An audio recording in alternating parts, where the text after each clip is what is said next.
नमस्कार दोस्तों, इस वीडियो लेक्चर में हम देखने जा रहे हैं graphical method for 2x n games. Okay, तो यहाँ पर देखो, आपको यहाँ पर एक 2x3 गेम दिया हुआ है। ओके, हम इसको ग्राफिक मेथड से सॉल्व करेंगे। जब भी आपको ऐसे 2x3 गेम दिया हो तो आप पहले यहाँ पर चेक कर लो, यहाँ पर कॉलम नंबर ऑफ कॉलम ज़्यादा है, ठीक है। इसलिए यहाँ पर सबसे पहले तो आप ये चेक कर लो कि क्या कोई कॉलम डोमिनेंस मेथड से कैंसिल हो रहा है। ओके, यदि हो रहा है तो उसको कैंसिल कर सकते हैं यहाँ पर, फिर हम ग्राफिक मेथड से आगे बढ़ सकते हैं। या जब हमको 2x2 गेम मिल जाएगा तो हम उसको फिर ऑड मेथड से भी कर सकते हैं। क्लियर है।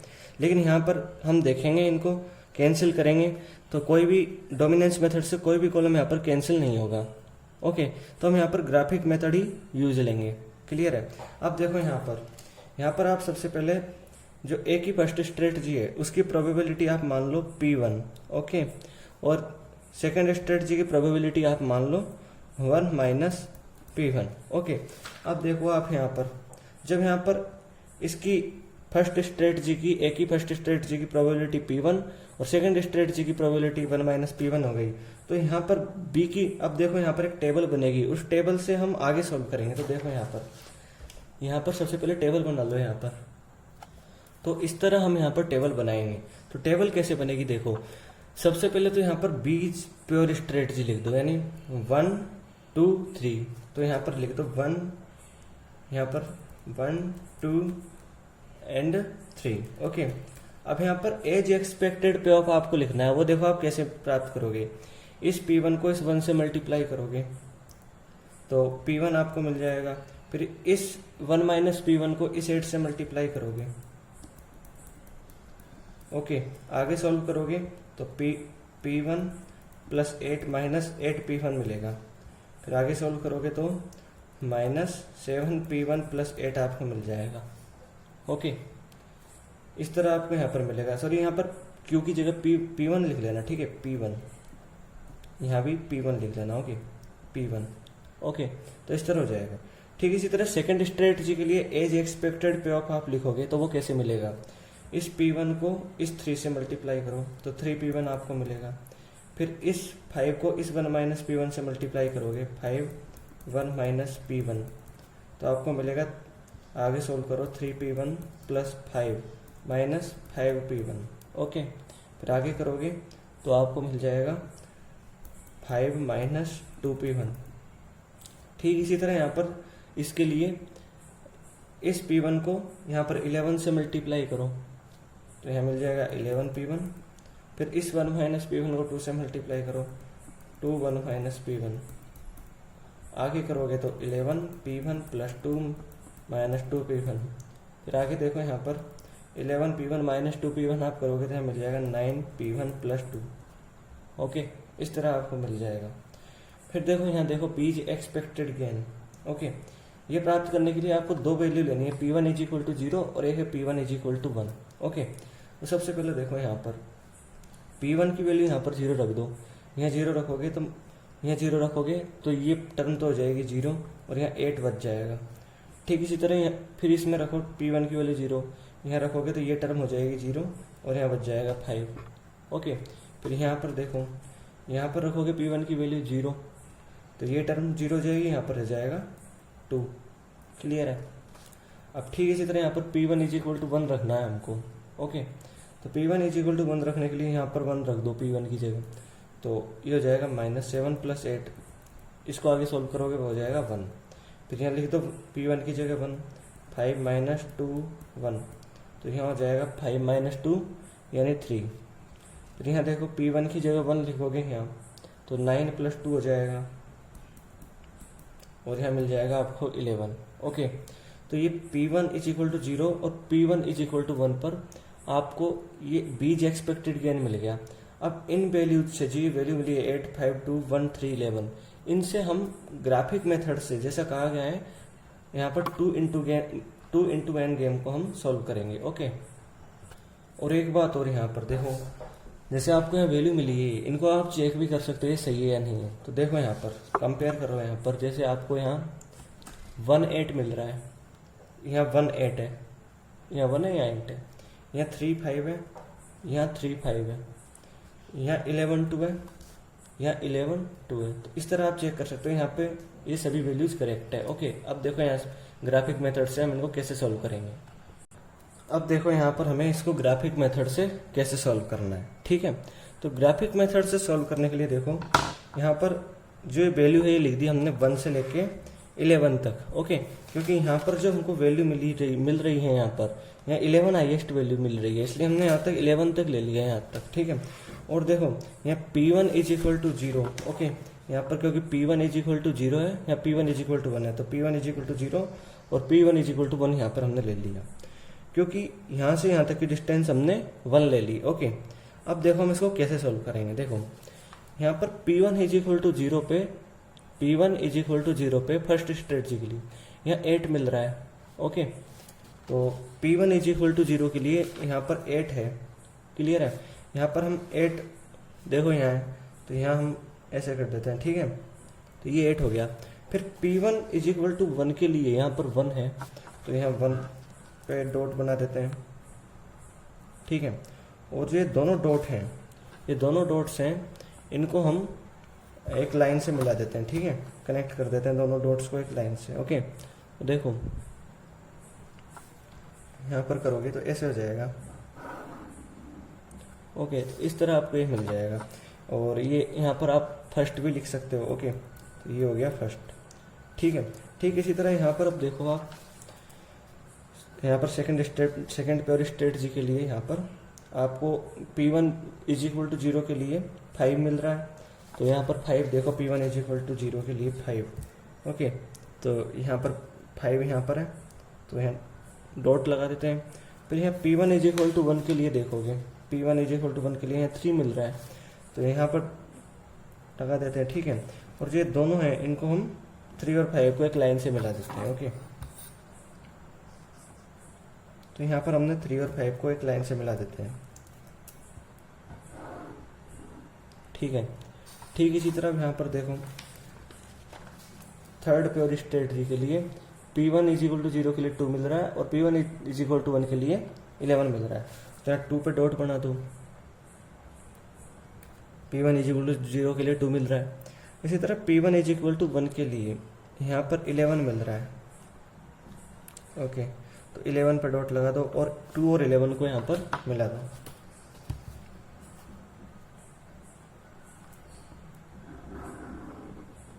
ओके, तो इस तरह हो गया है।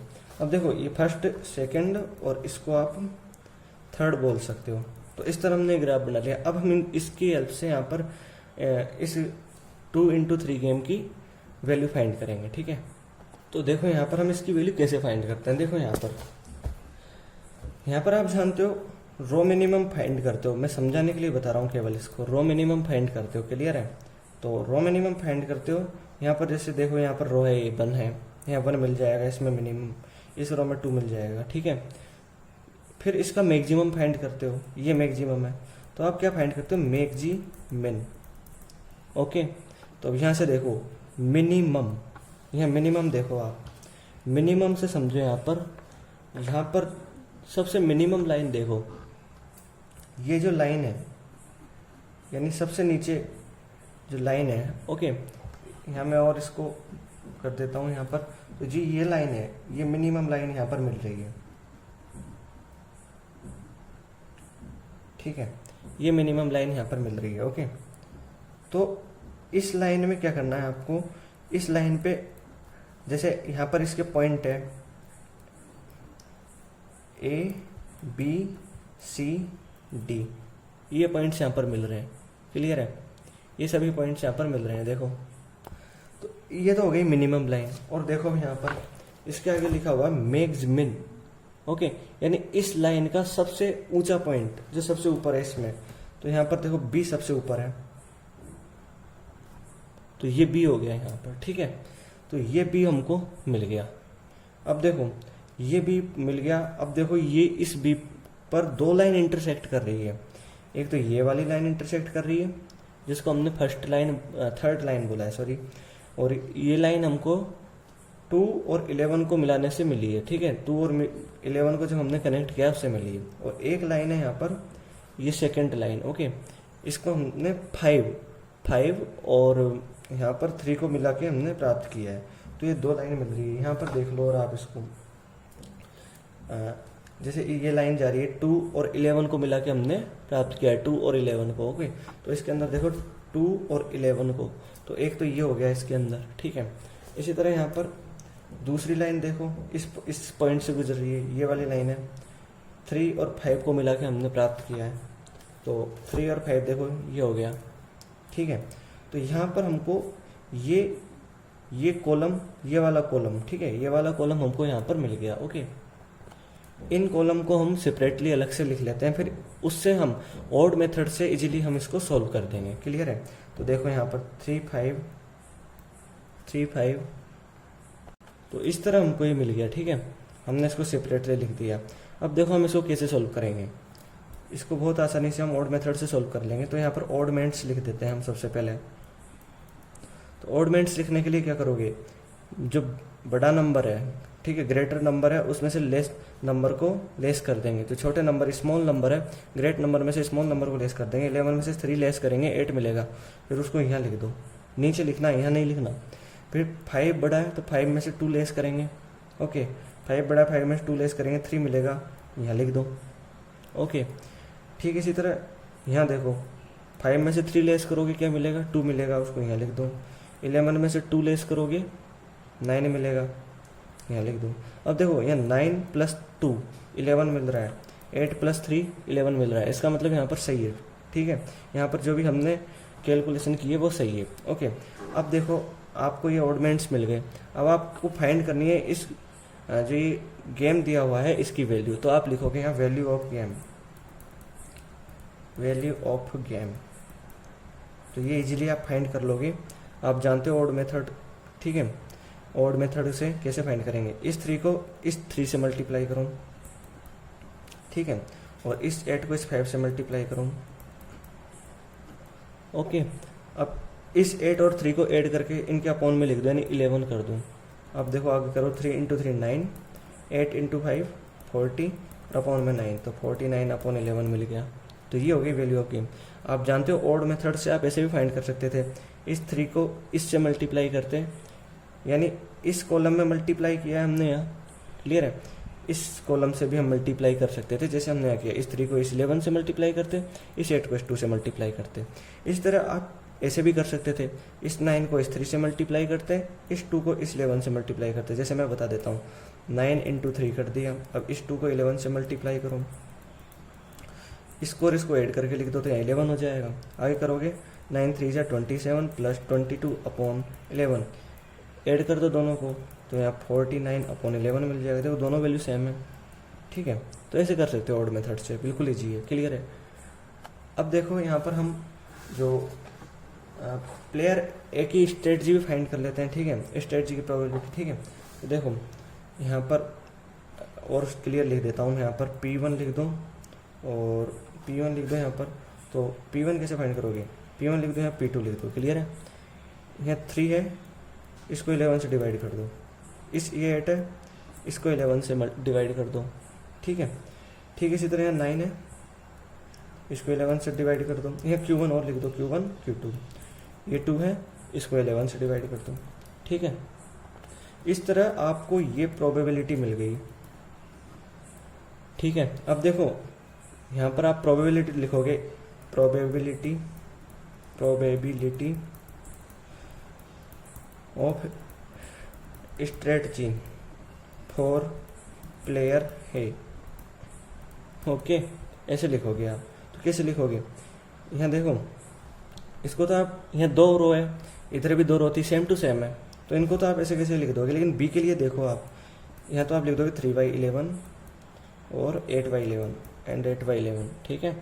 अब प्लेयर बी के लिए देखो, प्लेयर बी के लिए देखो ध्यान से। यहाँ पर देखो हमने जो ये प्लेयर बी है, प्लेयर बी, इसके लिए देखो यहाँ पर, तो इसके लिए आप यहाँ पर देखो 3 स्ट्रेटजी थी, 1 2 3, ओके। लेकिन यहाँ सेकंड और थर्ड स्ट्रेटजी रही, ये हमने कैंसिल कर दिया। जब हमने इसको कैंसिल कर दिया यहाँ पर ग्राफिकल मेथड से, तो इसके लिए जो स्ट्रेटजी की प्रोबेबिलिटी होगी वो 0 हो जाएगी।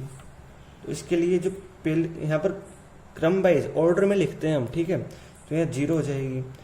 फिर आप सेकंड के लिए लिखते हो प्रोबेबिलिटी ऑफ स्टेट जी, वो इसके ठीक सामने उसको लिख देते हो 9/11। फिर थर्ड, यहाँ पर थर्ड के लिए लिखते हो तो इसके ठीक सामने 2/11 ऐसे लिख देते हो, ठीक है। तो probability of state g for player A, probability of state g for player B, ये मिल गया हमको। तो इस तरह ग्राफिकल मेथड हो गया।